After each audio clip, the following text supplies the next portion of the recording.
welcome or welcome back. My name is Cassidy or Starr, and I'm a light renegade, part of a collective of Pleiadian beings bringing you information from the veil.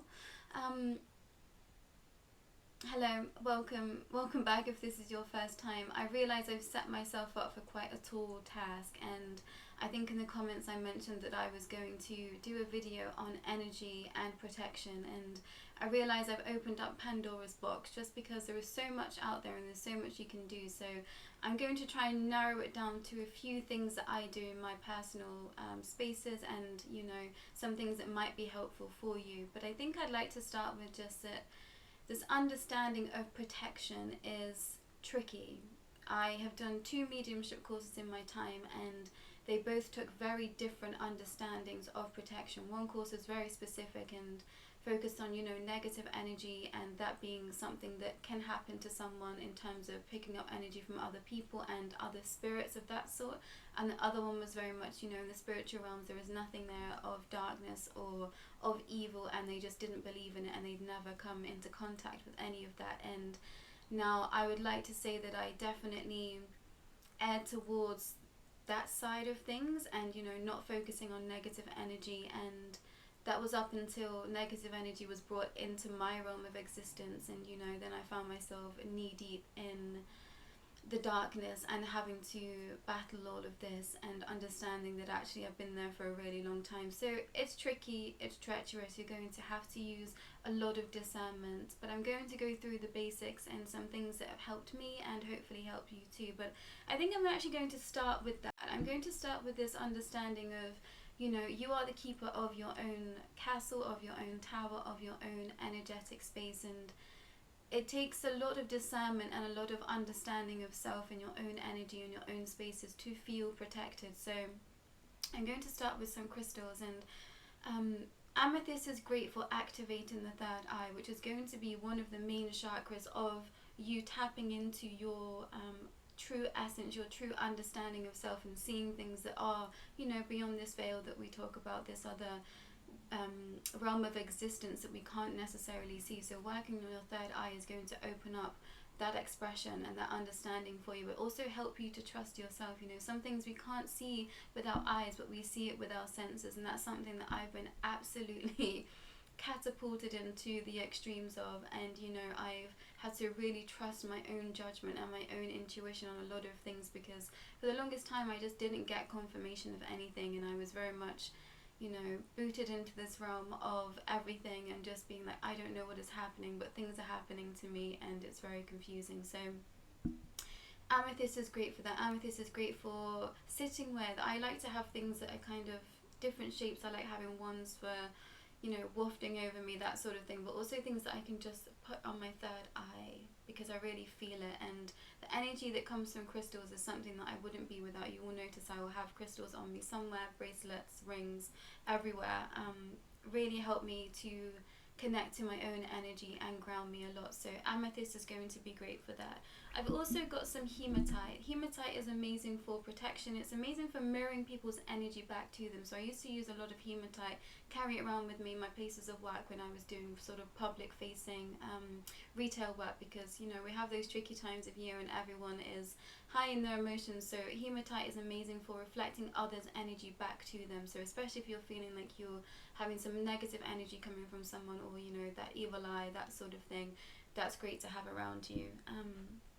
I've also got black tourmaline. Black tourmaline, this one I keep on my altar, but I've also got black tourmaline shaped as a spearhead, and I use this to cut cords. Now, some of you here will know what this is, so apologies, I'm trying to go through the basics and then more expansive ideas as I go. But this idea of energy that is connecting us to everyone that is in our close proximity, in our vicinity, and I would go as far as to say anyone that you've ever spoken to or been in personal spaces with, we are connecting with everyone. So I like to cut cords with those that I do love, because it's not cutting any loving energy between us, but just all negative energy. So black tourmaline is great for cutting cords, cutting those energy ties that we don't want to have with people. If we're feeling negative energy towards them or them from us, it's great to just slice through that. But also it's amazing for getting through difficult situations. And I find that a lot of negative energy comes in when we are feeling tested, when we are feeling triggered, when we are feeling pushed, and it's really great for helping you navigate that too. Which then leads me on to selenite. And selenite is amazing again for cleansing your energy, but also for charging crystals. And I use selenite every morning when I wake up from doing a lot of astral traveling in my dreams. You know, I will literally waft over my entire body, getting rid of all the negative energy that I might have picked up in those spaces of work. And also when I leave the house, I will make sure that I've cleansed my own energy, and when I come back from being anywhere, I will also do that to make sure that I'm grounded back into my spaces.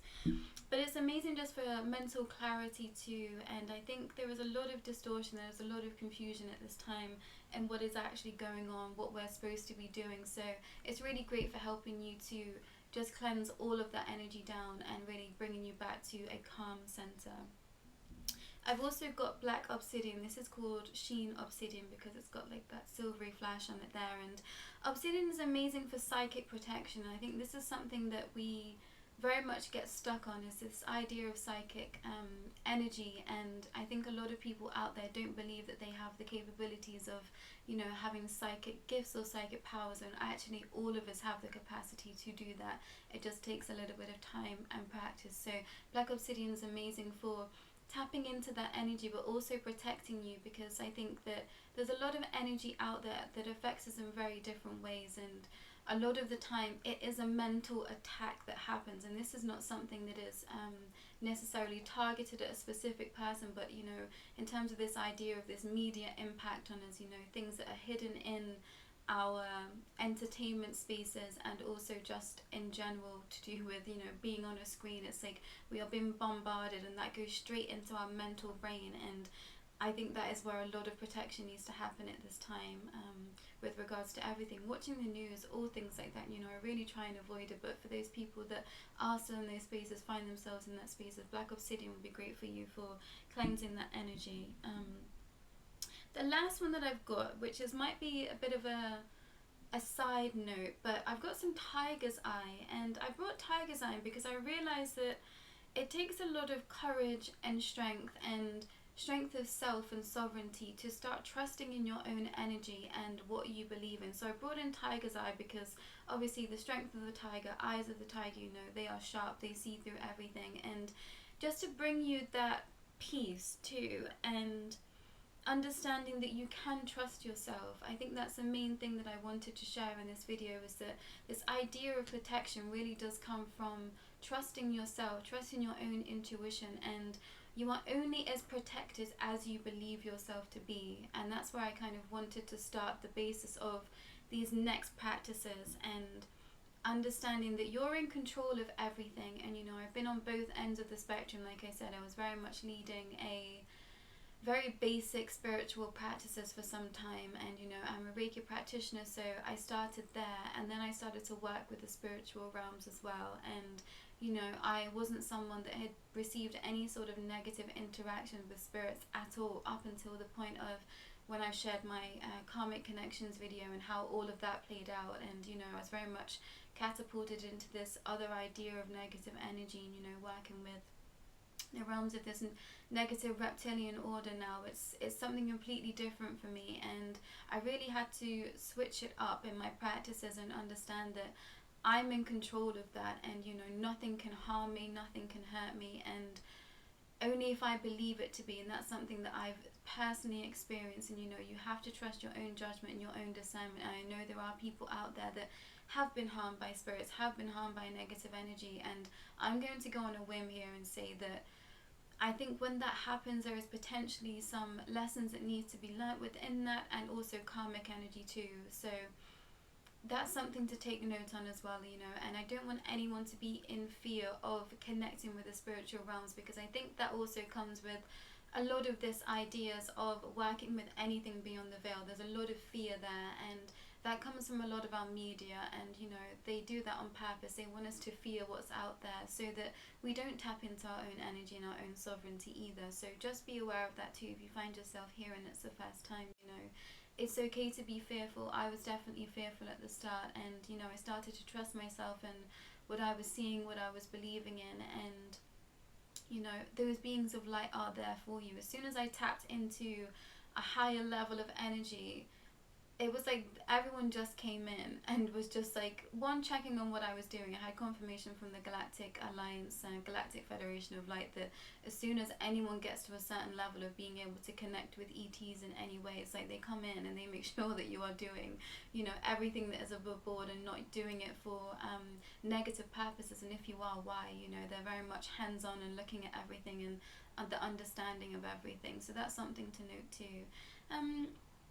But back to the basics again. So smudge sticks, you know, having sage, anything of that sort, lavender, these can be homemade, these can be brought, but having sage and incense of any kind in your home. I cleanse my home every morning, so as soon as I get up out of my bed, I will go around with my house and my personal spaces, and I will cleanse every room of my house. That is just a practice that I've picked up along the way, and it makes me feel safe. And you know, that might be extreme to some people, but I enjoy doing that as like my ritualistic part of my day. So I will do that every morning, and most times when I'm sitting to meditate, I will have something burning, some oil, some incense, or I will have a smudge stick that I've wafted around my room just to cleanse any energy that might have been picked up. You know, some of us live with other people and we're living in this bubble, you know, with others, and that's why I say it's so important to cut those negative energy ties too.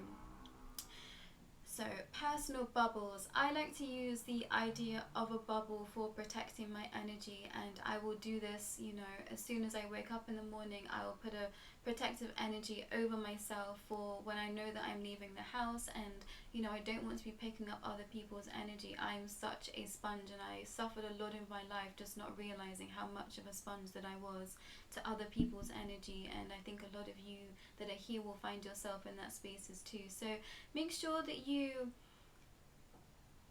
feel like you are safe, and you know, tune into your energy before you put yourself in a bubble, so you're not locking in any negative energy that you might be harboring yourself, you know, any negative thoughts, that sort of thing. Just go with everything with intention. Intention is so key to practices of energy work and protection. It's like if you intend something to be true, then it is true. So make sure that you are doing things with intention. So I will stand, I will ground my feet into the ground, and you know, I will call in divine light to come down from, you know, up above the heavens, whatever you want to call it. I will call in energy from there, and I will bring that down into my system, and then I will lock myself in this white light. I will lock myself in this white light, this white energy.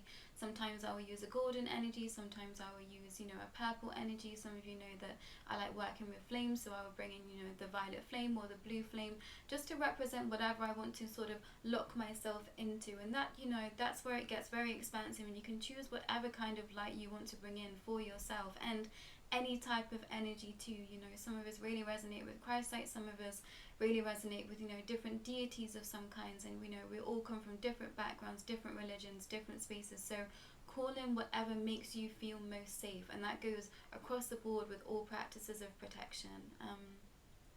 So this idea of a bubble I also take to my house too. So I have a bubble that is over mine and my next door neighbour's house, and I do that every morning. I will disperse any negative energy that might have collected in our houses from our dream time. You know, we all do lots of astral work whilst we're sleeping, whether we are aware of it or not. So I will cleanse that space. And I also have dragons. So that's another thing about me. I like to work with elementals.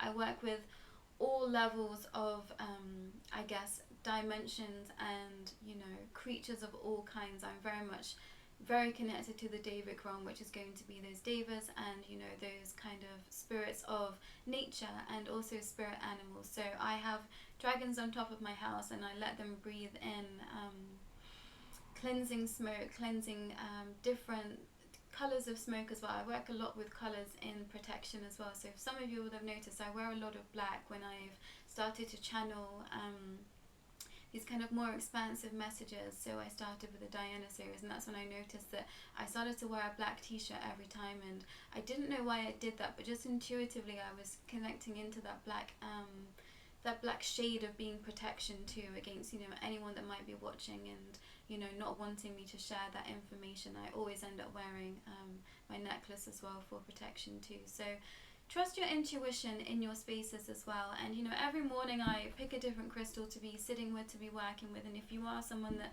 has crystals and doesn't use them that often, then maybe it's time to get them out again. I'm feeling intuitively to say that. So back to the house. I will have my house in a bubble. I will have the dragon spray in some flames of whatever kind that is going to make me feel safe and cleansed, and then I will close that bubble off again, and I will fill it with the most amount of divine light that I could possibly imagine, and also earth energy too.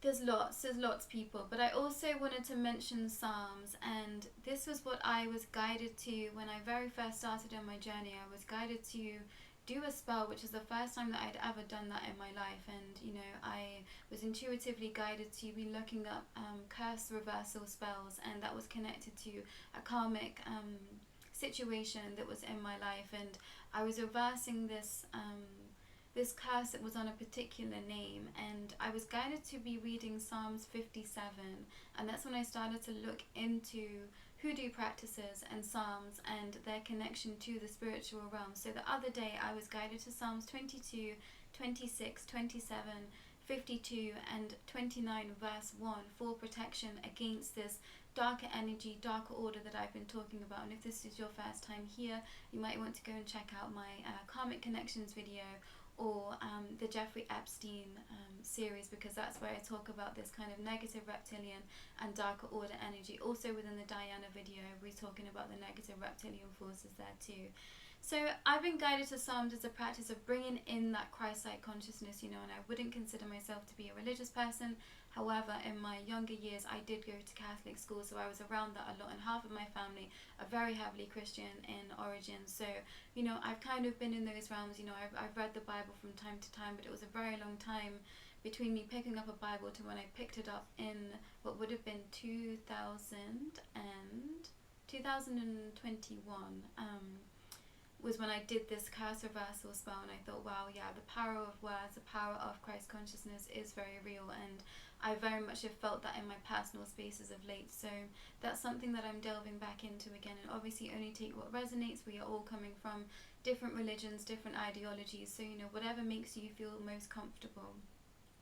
Next thing I wanted to talk about was spirit births, and spirit births, intentional births is what it actually is. This idea of spirit I see as a spirit of everything, plants, animals, entities, everything. I don't just negate it to this idea of it being a ghost. The spiritual realm is everything to me. It's in all living things. So this idea of a spirit birth is a very transformative and powerful practice. I used this a lot when I was very first coming into my awakening of my spirituality and my psychic abilities. I've talked about it before, it's quite a violent introduction to everything. I very much felt like I was losing my mind, and I got really sick. I felt really ill, and I thought that I was just delirious because I was so ill, but that was my introduction into everything, and intuitively I was just told to have a bath a lot of the time. So I spent a lot of time in the water until my fingers were completely burning up my whole body, and I would put in all sorts of things that I was finding in my kitchen that I thought was helpful for me. But the basics are to have some sort of salts in there. You can use any type of salt. It can be Himalayan salt, crushed rock salt. It can be Epsom salts that you can buy from the store, and adding any herbs to that. Some of them already come pre-filled with herbs that are there to cleanse your body, to cleanse your body of any negative essences you might be feeling at this time. And some of us are really cleansing our own negative energy, and I realized I was having to protect myself from a lot of things in my own spaces, because I was purging a lot in my house, and I'm still doing that. I realize that I collect a lot of energy in all sorts of places in my body, so I have to be really intentional with everything that I'm doing. Most times this day I'm going to be having a bath in the evenings to cleanse my energy, because I know I'm sitting in this collective energy, and I'm transmuting a lot for everyone and also for myself. But these baths are so amazing because you can wash anything away with water, and specifically when you're doing an intentional bath, a spirit bath, the idea is that you wash everything down and off your body in like a downwards motion to be cleansing yourself of it. So you're rinsing down, you're washing down, you're scrubbing down. I like to use a lot of scrubs as well to cleanse my physical body. I often forget that I'm this physical vessel. I spend a lot of time in the energy realms, and I'm sure most of you here do. So I forget about my body. I forget that I am this thing that is housing this energy that I hold, and baths are really great to help you really feel into that, but in a really sensual and also it's like it's a really protective way and a really subtle way to feel connected to everything. I get a lot of downloads in bath times as well. So if some of you are looking to make a deeper connection with those of the other realm, then that might be a great practice for you too. But a lot of things that I use in my bath are lavender, so relaxation based, and also a lot of rose petals. I work with Mother Rose a lot, so I like to have a lot of rose petals or rose scented things. But I was also working with lemongrass at the beginning of my journey, which isn't something that I've been doing a lot in this later time as I've been going on, but at the beginning it was a lot of lemongrass, and lemongrass is great for cleansing your kind of building as well, so like your home. So if you have lemongrass in your bath, you know, that gets dispersed into your home, and that's why there's a lot of, you know, oil burners have lemongrass in, because they are good for cleansing your home as well. So you get a 2-in-1 there if you have a lemongrass bath. The last thing that I think I wanted to talk about today was this idea of how protected you believe yourself to be. And you know, I found myself in the most extreme of spaces of late, and you know, connecting with energies and entities that I just didn't believe real. And I realized it was my fear that was keeping me trapped with them. It was my fear of them, and you know, I didn't really know that I had this innate fear of them. But I think anything that isn't of light, when you're so of light, you know, it feels scary. And we're also pushed into spaces of fearing that dark energy. You know, it's everywhere in the media, horror movies, that sort of thing. We've been programmed to fear the other, to feel the outer realms, and that's no coincidence. You know, they've done that to stop us from tapping into our own sovereignty and our own divinity. So just be aware of that too. But this idea of I am safe, I believe that I am safe, nothing can harm me, nothing can hurt me, and truly believing that and understanding that. And also, if you are someone that is facing negative energy at this time, it's like it is forcing you to look at something. So a lot of negative energy is connected to shadow work too, and it's such a great space to understand yourself deeper. So all those sides of us that we may have rejected, we may have, you know, been rejected by other people, that's where a lot of shadow hides, and that's where the darkness comes in. I've realized that dark energy, negative energy, is very much connected to a lack of self-worth, a lack of courage, a lack of belief in self. And you know, that's why children are so precious, because they don't have that. They believe in everything and themselves more than anything. You know, if you look at a child when they're playing, they are just so in awe of everything, and they believe everything that they are doing. When they're having a tea party with unicorns, you know, they are seeing those unicorns, and that's the space that you want to get yourself into as well. So this idea of intention, and also bringing in whoever makes you feel most protected, you know, that's an amazing practice. Just calling them in, any angels, any deities of any kind, anyone in the Christ consciousness realms, anything. Like I said, I like to work with dragons, I like to work with fairies, I like to work with spirit animals as well. I spend a lot of time kind of in shamanic practices and things, so I connect very closely to spirit animals, and they've changed a lot over the time. But I spent a lot of time with wolves. That was what my son Neo came to me as, so a lot of wolf energy is close by me. But of late I've been connecting with black panthers, and that was very much an animal that came in as I was starting to gain my full sovereignty, and I thought, okay, this is another deeper level of protection that I'm feeling from this animal. So I like to have the black panthers with me, and I've got 2 small black panther cubs too, which I think are my future children that keep showing up. So that's also side note, but something interesting. But trust in your spaces. You know, I spent a lot of time just intuitively feeling into what made me feel most safe, and it's been a journey. You know, I didn't feel that closely connected to some aspects of beyond the veil and spiritual realms, and then I found myself completely in awe of that, and completely, you know, really connecting on such a deeper level. So trust what you know now, trust where you are now, and trust that whatever works for you. These are just some examples of things that I've used, and I'm barely scratching the surface of a lot of things that I find myself doing. But I thought as a starter point, as just a starter into protection and energy work, that might be a great place for you. So crystals, spirit baths, smudge sticks, cleansing your body, cleansing your home, putting yourself in a bubble of protection, also your home as well. One last thing, I knew there was something I was missing, but when I was going through all of this dark and negative energy, and I was guided to, you know, this understanding that I was going to have to house some of this physically, and like a different entity, you know, was inside my body, I was guided to put salt in all of my doorways, around my bed, around my pet's pen, and I know that that's to keep a lot of negative energy in some occult practices, but also I think it's to keep you safe too, to keep you safe in your own energy. So if that feels like something that you want to be doing right now whilst you're kind of working through potentially some of this negative energy where you find yourself in our spaces with a light of source, and thank you for doing so, then tune into that too. But it's your belief on how much you believe that you are protected and how much you believe in those sources of light for you. You know, I believe that I'm very much protected, and, you know, I house a different entity in my body whilst I wasn't connected to any of my guides. You know, they weren't coming through for me, and there was a connection that was cut between them, and frequencies were just going awry. But I thought, no, like I was built for this. I'm okay with this. I can handle this. And, you know, I made it through, and I called in some great people that I know are of such light, and they really helped me ground into that energy and help me in a space of that too. So also call out to people that you know. If there are people that you know that are of such light and you find yourself in a bind, don't be afraid to ask for help. That was something that I was being pushed to do also, and ask for help. So, you know, do call out if you find yourself in a bind and, you know, you think you are being attacked by negative energy of any kind. I'm also here for that too, so please do just email me and I will be in touch with you as soon as possible. But I think that's it for now. A lot from me, and I hope this made sense, you know, and any questions in the comments, please do leave them, or you can email them over to me as well. But I think that's enough from me today, and please get well, everyone. I'll be back soon. Bye.